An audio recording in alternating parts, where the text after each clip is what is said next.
Hello, it's your favorite sports Unc here. Don't forget to hit that subscribe button to join the fastest growing community on YouTube. Remember, Nightcap doesn't happen without you. So please subscribe or you're going to make Ocho cry. Ocho, as we talked about earlier, the Jets beat the Texans 21-13. The New York overcame several inflicted mistakes to snap a 5-game losing streak, handed the Houston Texans their second loss in 3 games. Aaron Rodgers threw 3 touchdown passes as the Jets ended their losing streak at 5 games. In the first half, Jets Malachi Corley dropped the ball before crossing the end line. Dum-dum. That would have been a 19-yard rush touchdown. And the ball touched back because it rolled out of the end zone. Right. J.J. Watt had this to say on Aaron Rodgers. Is this a joke? He was talking about, Aaron was talking about he's drinking cayenne pepper and water. I think that's what it is. Cayenne pepper and water. Right. And JJ is like, basically, bro, we keep talking about y'all and you talking about cayenne pepper and water. Score some touchdowns, win some games, because this is what you're in New York for. And to make matters worse for the Texans, they lost this game, which is their second in 3 weeks, Ocho. Yeah. They also learned that Stephon Diggs suffers a season-ending ACL injury. So Stephon Diggs is gone. Remember, they've been without Nico Collins for the last 3 weeks. Tank Dell stepped up big tonight, but it wasn't enough. The CJ hadn't been playing well, Ocho. He hasn't been playing well. There's no way around it. And the offensive line is getting killed. But tonight he was 11 of 30, 191 yards, 8 of 58 sacks for 56 total yards. Go ahead. So, CJ not playing well, right? The O-line is abysmal. They horrible. They playing really bad. Not only is the O-line horrible, you lose Diggs, Nico Collins is out. There's nothing wrong with Robert Woods. There's nothing wrong with Métis. There's nothing wrong with Tank Dell. Tank Dell had a good night. I think he had 6 or 7, 8 catches for 126 yards a night. Yeah, 6. But it's different when you don't have them horses. It's different when you don't have them horses. It's different. And then the O-line's not playing well. There's really nobody you can actually count on to get open for you. There's no security blanket. So this is what you get tonight. And then on the opposite side, finally, the Jets show some promise. Finally, Aaron Rodgers showed some promise late in the game because the first half was horrible, boy. He had 32 passing yards. First half was a doozy from both sides of the ball. You know, goddamn Stroud sacked 7, 8 times. 8. Aaron Rodgers missing shots, easy shots that him and Devontae normally hit on. Yeah, but Devontae dropped one. He had him against Stingley Jr. He dropped that one. That was just a drop. Yeah, he did drop that one. But I think in order for them to get on the same page, they got to be able to hit shots like they hit tonight and get themselves into a rhythm. And Aaron Rodgers does this. He plays bad, and then all of a sudden he'll go into a spurt. We look like, oh, there's the magic. There's what we've been looking for from you. This is what it should look like. This is what we have to look forward to. And I don't know who they play next week. So it's only two things can happen. Either they're going to continue to get better and improve offensively, or they're going to regress and go back to what we saw the previous 5 weeks. Yeah, I think the thing is for me, Ocho, when I look at CJ and knowing the offensive line isn't playing well, you can't make every play. You see he's spinning out, trying to spin out, and he's losing yards, getting sacked. Yeah. Bro, it's okay to throw the ball away in the direction of you have a receiver. Right. Because one time you got sacked and you end up pushing your kicker back and he missed the field goal. Now, I'm not so sure that 4 yards that he lost on the sack would have helped because, but when it left the kicker's foot, I could tell it was off. So unless they expand the goalpost to be the width of the end zone, that kick wasn't going to be any good anyway. Right. But he just has to understand, Ocho, knowing that, and maybe they have to shorten up some of these routes. My offensive line isn't good right now. I don't know if it's injuries or they're just playing bad, but you got to shorten up these routes because you're not going to have time to let something develop down the field playing behind this offensive line. Go ahead. And not only that, I'm not sure who the offensive coordinator is for the Houston Texans, but without Nico Collins, without Stephon Diggs, I'm thinking, the whole 3-step, 5-step drop, the play action passes, you need to eliminate that from the playbook until you can figure out what you want to do. Condense the splits, put people in motion, find ways to get them, find ways to scheme them open because you don't have those horses. You don't have your Stephon Diggs. You don't have your Nico Collins. You do have Tank Dell. Now, I'm not saying nothing is wrong. There's nothing wrong with Robert Woods or Métis, but you got to be a little bit more creative to help your quarterback out. because it shouldn't look like that. Tonight, it shouldn't look like that. The CJ Stroud we saw last year, it shouldn't regress to this point, and we shouldn't be able to use injuries for it. So what the offensive coordinator has to do, he has to manipulate the offense so CJ Stroud can still be efficient. You got to change some things up. If your personnel is different on the outside of the receiving position, then you have to do something different. You got to play to their strengths on what they do well. Don't try to run the same offense when you don't have a Nico Collins out there and you don't have a Stephon Diggs. You got to change some shit up.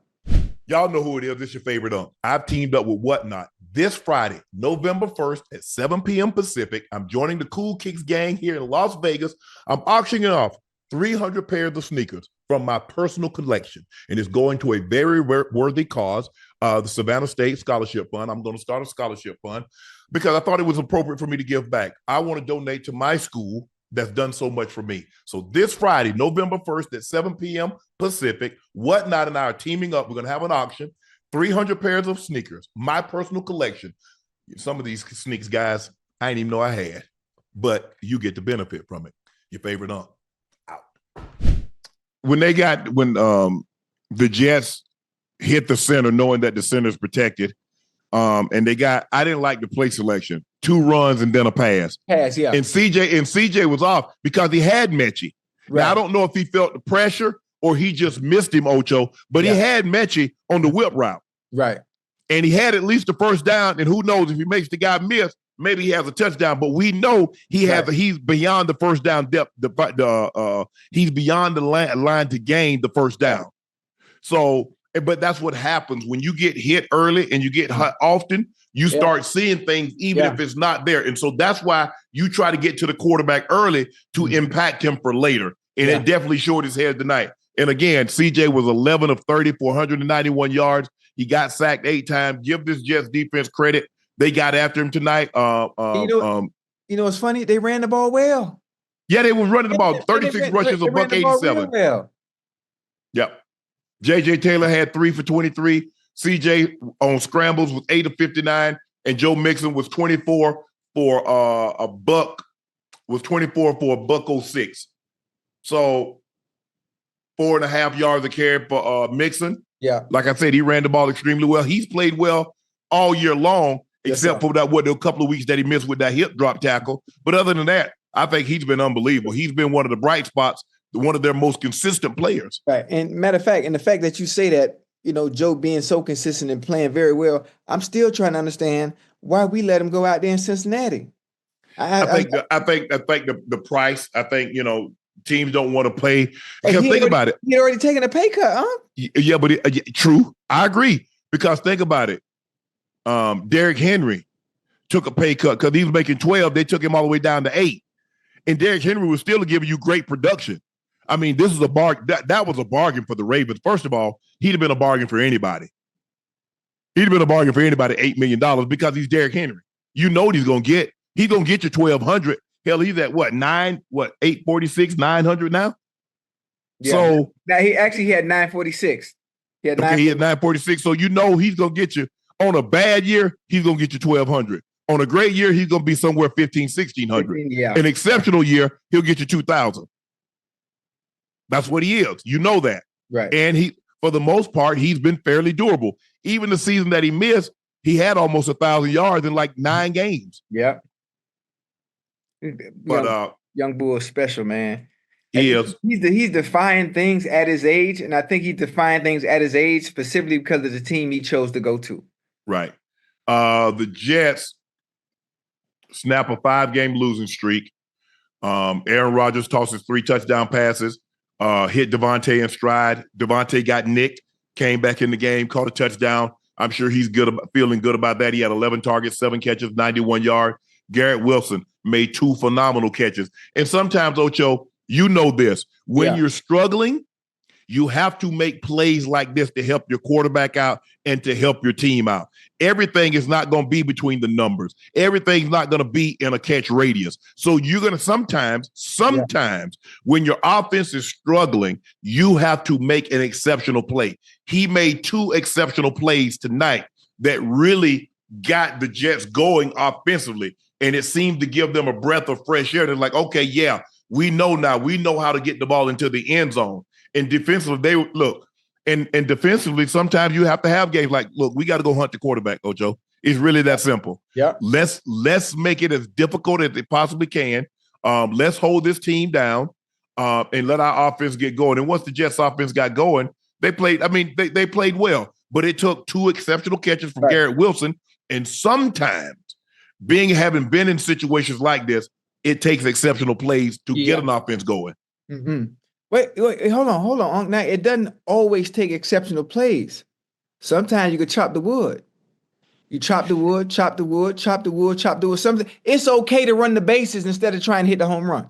No, but I'm saying, when you 0-5, chopping the wood ain't gonna get it done. Hey, but listen, you done lost 5 straight. Sometimes it just takes an exceptional play to get the sideline going, to get you going as an offensive unit. Because, Ocho, methodically moving down the field, you're like, man, we've done this before, but we ain't getting nothing to show for it. Right. Now we got a one-hand spectacular catch where he makes a catch on the run because the guy jets it and he throws it over and he makes a great catch, gets the ball in the end zone. And then on 3rd and 19, Aaron gave him an opportunity to make a play. Now, he had to make the play, but a lot of times the quarterback throws the ball out of the end zone. Now, the DB jumped way too soon. I don't know what the hell he thought. He must be thought he had hang time like Jordan.